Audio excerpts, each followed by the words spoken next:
Dapat bang maging vegetarian ang isang Kristiyano? Si Jesus ay hindi isang vegetarian. Nakatala sa Biblia na kumakain si Jesus ng isda, Lucas 24:42-43 at tupa, Lucas 22:8-15. Mahimalang pinakain ni Jesus ang mga tao ng isda at tinapay, isang kakaibang bagay na gagawin niya kung siya ay isang vegetarian. Mateo 14:17-21. Sa isang pangitain kay Apostol Pedro, ipinahayag ni Jesus na ang lahat ng pagkain ay malinis, kabilang ang mga hayop. Gawa 10:10-15.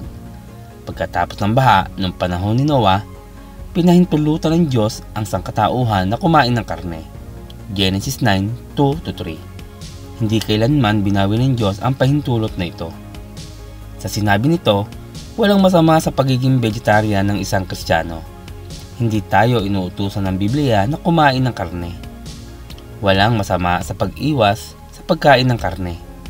Ang sinasabi ng Biblia ay hindi natin dapat ipilit sa ibang tao ang ating paniniwala tungkol sa isyung ito o husgahan sila sa kanilang kinakain o hindi kinakain. Sinasabi sa atin ng Roma 14:2-3, may naniniwalang maaari siyang kumain ng anuman, ngunit gulay lamang ang kinakain ng mahina sa kanyang paniniwala. Huwag hamakin ng taong kumakain ng anuman ang taong kumakain ng gulay lamang, at huwag namang hatulan na kumakain ng gulay lamang ang taong kumakain ng anuman, sapagkat siya tinanggap din ng Diyos. Muli, pinahintulutan ng Diyos ang sangkatauhan na kumain ng karne pagkatapos ng baha, Genesis 9:3.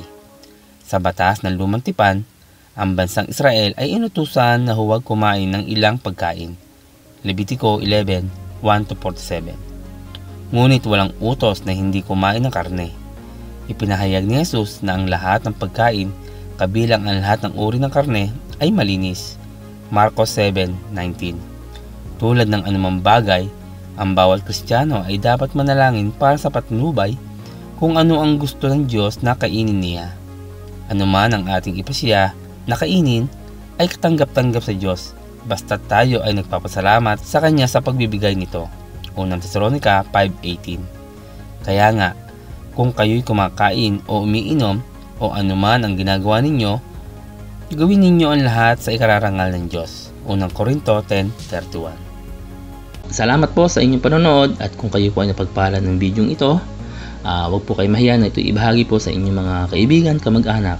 Hanggang sa muli po.